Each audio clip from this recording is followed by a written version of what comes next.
Bonjour, bonsoir de partout où vous êtes et bienvenue sur notre chaîne Nathalie Chumba officielle et surtout aujourd'hui je suis vraiment dans la joie de partager avec vous cette parole qui sera une bénédiction pour même ne fût-ce qu'une vie parce que moi-même j'en suis bénéficiaire.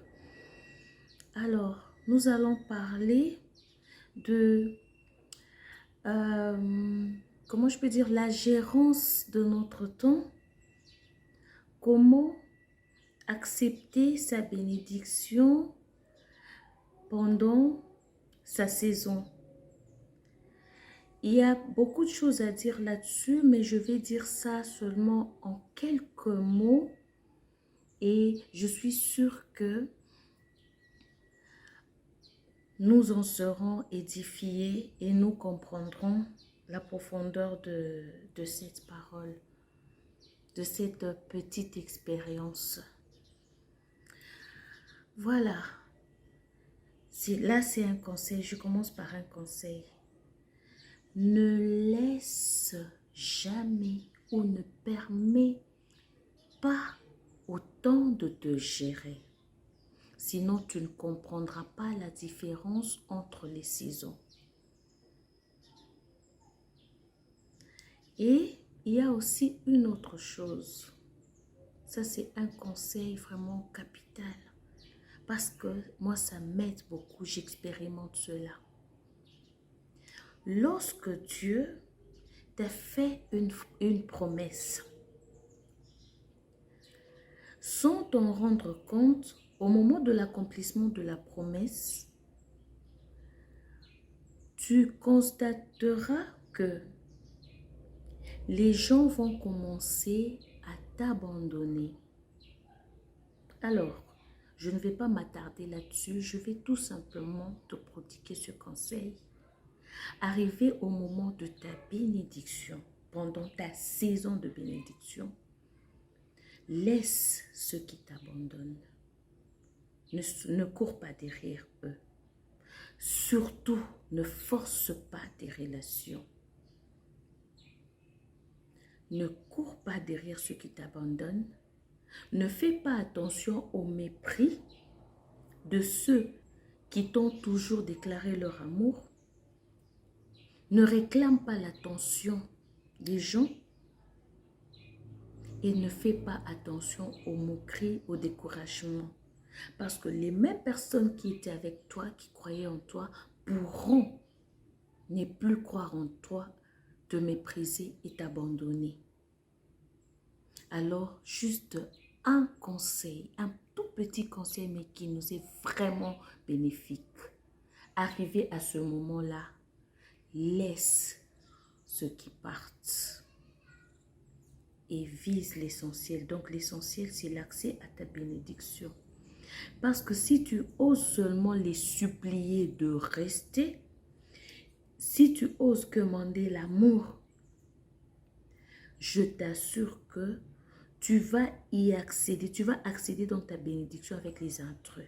C'est-à-dire, ceux qui ont été forcés par toi-même à te suivre dans ta bénédiction seront tes propres combats.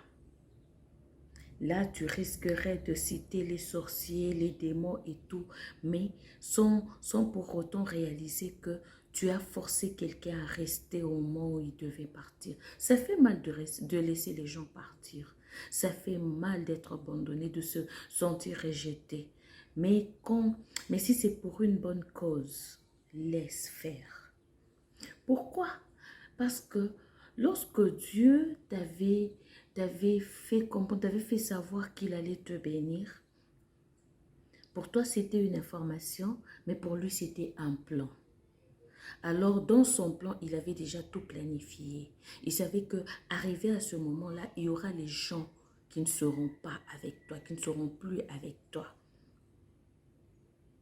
Tout ce que moi je peux te faire comprendre aussi, c'est que l'amour de Dieu, l'amour de l'homme, commençons par l'amour de l'homme se mérite.